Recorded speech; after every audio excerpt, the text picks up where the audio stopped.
நமக்கு தம்மை வெளிப்படுத்த வல்லமையுள்ள கிறிஸ்து இயேசுவின் நாமத்தில் உங்களுக்கு என்னுடைய அன்பின் வாழ்த்துக்கள். இந்த வேத வார்த்தையை ஒவ்வொரு நாளும் கர்த்தருடைய வார்த்தைகளை தொடர்ந்து தியானிக்க நான் உங்களை உற்சாகப்படுத்துகிறேன். கர்த்தர் தாமே நமக்கு கிருபை தருவாராக. இந்த நாளிலும் யோவான் எழுதின சுவிசேஷம் 14ஆம் அதிகாரம் 21ஆம் வசனத்திலிருந்து 25ஆம் வசனம் வரைக்கும் நம்ம தியானிக்க போகிறோம். என் கற்பனைகளை பெற்றுக்கொண்டு அவைகளை கைக்கொள்ளுகிறவனே என்னிடத்தில் அன்பாயிருக்கிறான். என்னிடத்தில் அன்பாயிருக்கிறவன் என் பிதாவுக்கு அன்பாயிருப்பான். நானும் அவனில் அன்பாயிருந்து அவனுக்கு என்னை வெளிப்படுத்துவேன் என்றார். ஸ்காரியோத்தல்லாத யூதா என்பவன் அவரை நோக்கி, ஆண்டவரே, நீர் உலகத்துக்கு உம்மை வெளிப்படுத்தாமல் எங்களுக்கு உம்மை வெளிப்படுத்த போகிற காரணம் என்ன என்றான். இயேசு அவனுக்கு பிரதியுத்தரமாக, ஒருவன் என்னில் அன்பாயிருந்தால் அவன் என் வசனத்தை கை கொள்ளுவான். அவனில் என் பிதா அன்பாயிருப்பார். நாங்கள் அவனிடத்தில் வந்து அவனோடே வாசம் பண்ணுவோம். என்னில் அன்பாய் இராதவன் என் வசனங்களை கை கொள்ள மாட்டான்.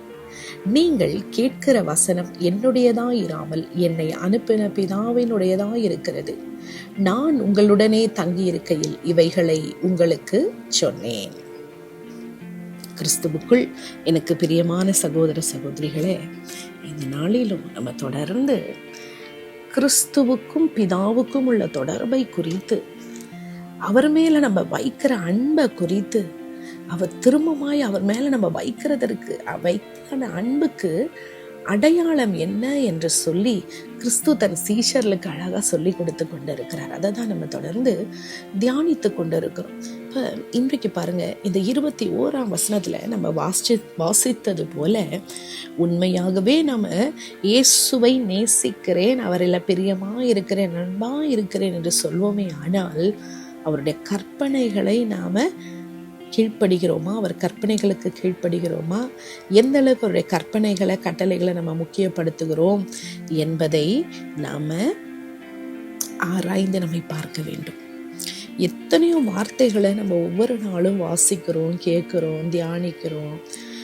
எத்தனையோ வார்த்தைகள் நம்ம வாட்ஸ்அப்பில் பார்க்குறோம், சோஷியல் மீடியாவில் எவ்வளோ வசனங்கள்.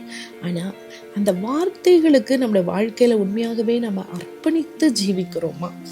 அந்த வார்த்தைக்கு எந்த அளவுக்கு நம்ம வாழ்க்கையில் நம்ம அதற்கு கீழ்ப்படுகிறோம் என்பதை நம்ம ஆராய்ந்து பார்க்க வேண்டும்.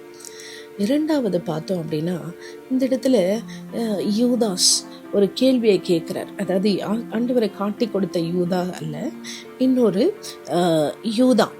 அவன் ஒரு கேள்வியை கேட்கிறான். என்ன அப்படின்னா, ஆண்டவரே, நீர் உலகத்துக்கு உங்களை வெளிப்படுத்த மாட்டேன்னு சொன்னீங்க, ஆனா எங்களுக்கு மட்டும் வெளிப்படுத்துவேன்னு சொன்னீங்களே, அதற்குரிய காரணம் என்ன அப்படின்னு இயேசு கிட்ட கேட்கும் போது இயேசு சொல்றாரு, அதாவது யார் என்னை நேசிக்கிறாங்களோ அவங்க எனக்கு கீழ்ப்படிவாங்க.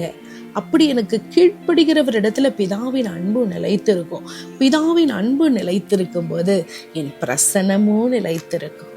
அப்போ தன்னை வெளிப்படுத்துகிறதுனா என்னன்னா, அவருடைய பிரசன்னத்தை நாம உணர வைக்கிறது, நம்மோடு கூட அவர் இருக்கிறேன் என்று நமக்கு உறுதி அளிக்கிறது தான் தன்னை வெளிப்படுத்துகிறது. அப்போ யாரு அவரை உணர முடியும்? ஏன் சில வேளைகளில நம்மளால உண்மையாவே ஆண்டவர் இருக்காரா, அவர் பிரசன்னம் நம்ம கூட இருக்குதா, உண்மையாவே அவர் ஜெபத்துக்கு பதில் கொடுக்கிறாரா, என் கூட இருக்கிறாரான்ற ஒரு கேள்வி நமக்கு சந்தேகம் எழுகிறதுக்கு காரணம் என்னன்னா, அவருடைய பிரசன்னத்தை நம்ம உணராமல் இருக்கிறதற்கு. அப்ப யாரு ஒரு பிரசன்னத்தை உணர முடியும்? யாருக்கு அவர் தம்மை வெளிப்படுத்துவார்? உண்மையாகவே அவருடைய கற்பனைகளுக்கு, அவருடைய வார்த்தைக்கு கீழ்ப்படுகிறவங்க, அவரிடத்துல அன்பா இருக்கிறவங்க அவங்கதான். அப்போ வார்த்தையை தெரிந்திருந்தும், ஆண்டோட வார்த்தையை தெரிந்திருந்தும் அதற்கு கீழ்ப்படியாதவங்க அவரை நேசிக்கல, அவர் மேல உண்மையாவே அன்பு வைத்தல. ஏன்னா கர்த்தருடைய வார்த்தைகள் தேவனிடத்திலிருந்து வருகிறது. அவர் சொல்லுகிற வார்த்தைகளுக்கு நம்ம கீழ்ப்படிஞ்சாதான் உண்மையாகவே நம்ம அவர் மேல அன்பா இருக்கிறோம் என்பதற்கு அடையாளமா இருக்கிறது அங்க உறுதிப்படுத்தப்படுகிறது. 25ஆம் வசனத்துல பார்க்கிறோம், இயேசு சீஷர்களை என்ன செய்யறாரு? அவர் உற்சாகப்படுத்துகிறார். எதற்கு? அவருடைய வார்த்தைகள், அவருடைய உபதேசங்களில உண்மையாய் நிலைத்திருக்க, அதை உறுதியாய் பற்றி கொள்ள ஆவிக்குரிய வாழ்க்கையில விழுந்து போகாதபடிக்கு அவர் சீஷர்களை என்ன செய்றாரு? உற்சாகப்படுத்துகிறார். அப்போ நம்ம கர்த்தருக்குள்ள விழுந்து போகாம நிலை நிறுத்தணும்னா அவர் மேல உள்ள அன்பு நமக்கு குறையாம இருக்கணும். அவர் மேல இருக்கிற அன்பு குறையாம இருக்கணும்னா ஒவ்வொரு நாளும் அவருடைய வார்த்தைகளை நம்ம கை கொள்ளணும், அவருடைய வார்த்தைகளுக்கு கீழ்ப்படியணும்.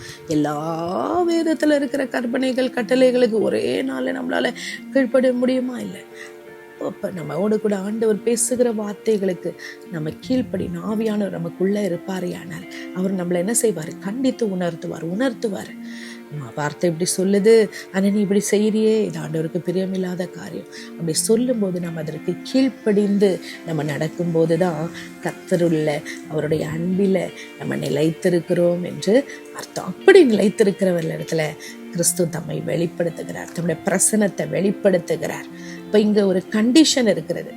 ஆண்டவர் மேலே அவருடைய பிரசன்னத்தை நம்ம உணரணும்னா கர்த்தருடைய வார்த்தைக்கு கீழ்ப்படியணும். அப்படி கீழ்ப்படியலைன்னா நம்ம அன்பு இல்லாமல் இருக்கிறோன்றது அர்த்தம். சும்மா வார்த்தையில் மட்டும் நானுமே நேசிக்கிறேன்னு நம்ம அழகாக பாடுறோம்.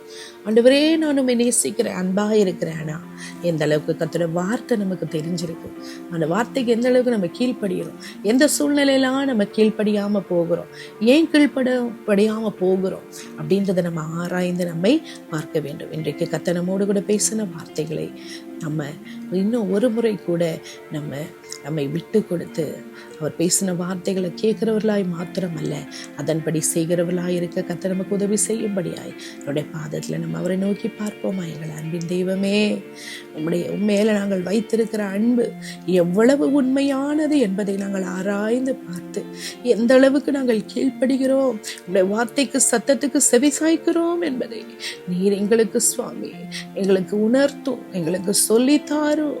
ஆண்டவரே, விசுவாசத்துல உண்மை ஆண்டவரே எங்களுக்கு வெளிப்படுத்தும்படியாய் அப்படிப்பட்ட நீர் ஆண்டவரே உடைய பிரசன்னத்தையும் வெளிப்படுத்தலையும் எங்களுக்கு தரும்போது அதை நாங்கள் உணர்கிறவர்களாய், அதை வாஞ்சிக்கிறவர்களாய், உடைய பிரசன்னத்தை வாஞ்சிக்கிறவர்களாய் இருக்க மோடு கூட நீர் பிதாவோடு கூட நெருங்கி ஜீவித்தது போல நாங்களும் அந்த நெருக்கமான உறவை மேம்படுத்தி கொள்ள உடைய பிரசன்னத்தை எப்பொழுதும் வாஞ்சிக்கிறவர்களாய் இருக்க கர்த்தருக்கு உதவி செய்யும்.